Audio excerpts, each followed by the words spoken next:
ETF trading school में आपका स्वागत है। आज हम ईटीएफ में बिड आस्क स्प्रेड को समझेंगे और ईटीएफ ट्रेडिंग में हम बिड आस्क स्प्रेड को किस तरह से मैनेज करेंगे ये जानेंगे। तो देखो, सबसे पहले हम बिड क्या इंट्रोडक्शन होती है? बिड जो होती है highest price a buyer want to pay. जैसे मान लो यहाँ पर ने ये कहा कि एक बायर है, कोई बायर आपको एक प्रोडक्ट को 20.12 में खरीदना चाहता है, कोई 20.08 पे, एक को 19.96 में।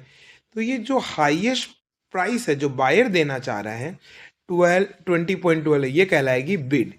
फिर बात है आस्क क्या होती है? Lowest price a seller is willing to accept. Seller जिस प्राइस पे बेचना चाहता है उसमें सबसे छोटी, जैसे कोई सेलर है 21.15 पे बेच रहा है, कोई 21.24 पे, 21.37 पे, तो इसमें जो लोवेस्ट प्राइस है वो कहलाएगी आस्क। यानी बायर जो प्राइस हाईएस्ट पे करना चाहता है वो कहलाती है बिड, और सेलर जो लोएस्ट प्राइस एक्सेप्ट कर सकता है, करना चाह रहा है, विलिंग टू एक्सेप्ट, वो कहलाएगी आपकी आस्क। स्प्रेड क्या है? Difference between bid price and ask price. जैसे इसमें 20.12 है तो आपकी बिड प्राइस है, और 21.15 जो है वो आस्क प्राइस है। यानी 1.03 जो है वो इसका स्प्रेड हो गया। स्प्रेड जितना कम होता उतना अच्छा है, उतनी ही लिक्विडिटी ज़्यादा है, ऑर्डर एग्जीक्यूट अच्छे से। हम समझते हैं importance of bid and ask spread की। इम्पोर्टेंस क्या है? बिड एंड आस्क स्प्रेड जो है वो ट्रांजैक्शन कॉस्ट और लिक्विडिटी को रिफ्लेक्ट करती है।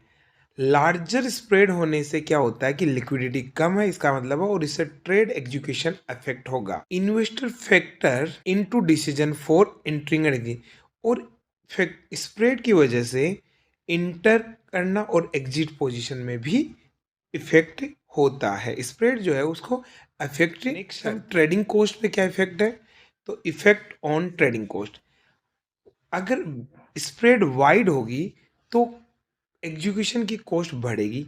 अगर स्प्रेड टाइट हुई, पास पास है, तो ट्रेड जो है वो कॉस्ट इफेक्टिव हो जाएगा। जैसे आपने कोई ऑर्डर लगाया है, खरीदना चाह रहे थे, उस प्राइस पे आसानी से मिल जाता है, इस बिड एंड आस्क स्प्रेड कम होना। और अगर गेप ज़्यादा है तो आपको ऑर्डर हाई प्राइस पे बाई करना पड़ता है और लो प्राइस पे सेल करना पड़ता है। Critical for investor specially those engaging in frequent. अगर आप जैसे फ्रिक्वेंट ट्रेडिंग करते हो तो आपको ये बहुत ही ज़्यादा ज़रूरी है कि बिड एंड आस्क स्प्रेड कम से कम हो। ऐसे ईटीएफ को ही अपने वॉच लिस्ट में इंक्लूड करना चाहिए। लिक्विडिटी की बात करें, लिक्विडिटी और स्प्रेड में क्या रिलेशन है?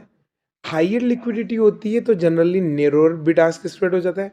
लो लिक्विडिटी है यानी वॉल्यूम कम है तो बिड आस्क स्प्रेड क्या हो जाएगा? वाइड हो जाएगा, और जिससे इफिशिएंट ट्रेडिंग में चले जाएंगे। ईटीएफ जो है टाइटर स्प्रेड से होते हैं, उसमें लोअर ट्रेडिंग कॉस्ट होती है। यानी अगर बिड एंड आस्क स्प्रेड कम है तो ट्रेडिंग कॉस्ट कम लगे। अब अपन को इसको मैनेज कैसे करना है? तो लिमिट ऑर्डर लगाना है। कभी भी आप किसी ईटीएफ को बाई करो तो मार्केट ऑर्डर नहीं लगाना, हमेशा आपको क्या लगाना है? लिमिट ऑर्डर लगाना है, जिससे आप बता सको कि आप मैक्सिमम किस प्राइस पे खरीदे। जैसे मान लो आपने किसी ईटीएफ को खरीदने के लिए प्राइस लगा दी 20.15, यानी अब आपका जो ईटीएफ है 20.15 ये मैक्सिमम प्राइस है, या तो ये या इससे नीचे ही एग्जीक्यूट होगा।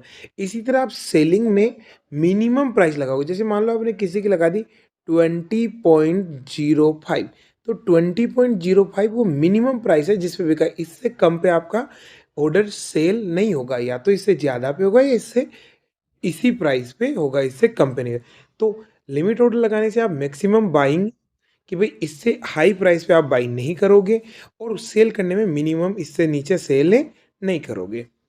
और इससे ट्रेड एग्जीक्यूशन जो होता है, help control technique, decide price pyramid, आपने डिसाइड कर लिया भाई इस वाली रेंज तक ही हमको बाई करना है, उसी में होगा। Minimise the impact of market order on spread related cost. अब देखो, आपने कई बार मार्केट ऑर्डर लगा दिया, मान लो कोई इस प्राइस पे बाई करने के लिए तैयार है, कोई इस प्राइस पे सेल करने के लिए। आप अगर बाई के टाइम आप मार्केट ऑर्डर लगाओगे तो इस प्राइस पे आपको माल मिलेगा, और सेल पे लगाओगे तो इस पे मिलेगा, राइट। इसलिए आपको हमेशा ध्यान रखना है कि हमेशा आपको लिमिट ऑर्डर ही यूज करना है, कभी भी ईटीएफ में मार्केट ऑर्डर नहीं लगाना। मैनेज करने का तरीका है ट्रेड ड्यूरिंग पीक आवर्स, आप ऐसे टाइम पे ट्रेड कर सकते हो जब मार्केट पीक आवर पे हो।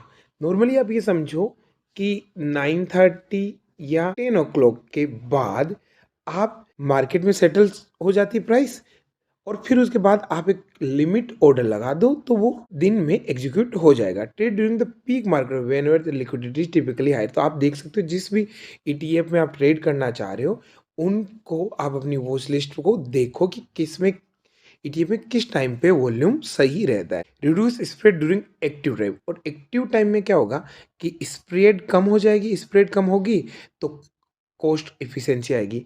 और इसके अलावा क्या कर सकते हो, लो लिक्विडिटी वाले टाइम पे अवॉइड कर सकते हो ताकि वाइडर स्प्रेड को कम किया जा सके। कंक्लूजन की बात करें तो देखो, बिड आस्क स्प्रेड जो है इंट्रिसेटली इम्पैक्ट ट्रेडिंग कॉस्ट करती है और मार्केट इफिशिएंसी दोनों को इफेक्ट करती है।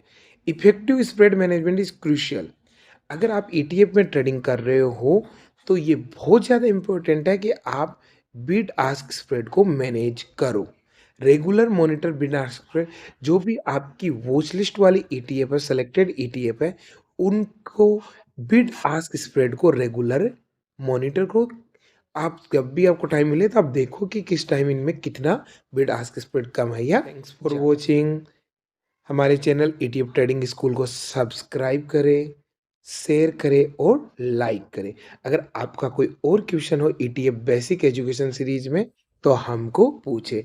ये हमारी टोटल 13 एपिसोड की सीरीज है जिसमें हमने ये सारी चीज़ें समझाई है जो आपको बेसिक ईटीएफ एजुकेशन के लिए ज़रूरी है। Thank you again.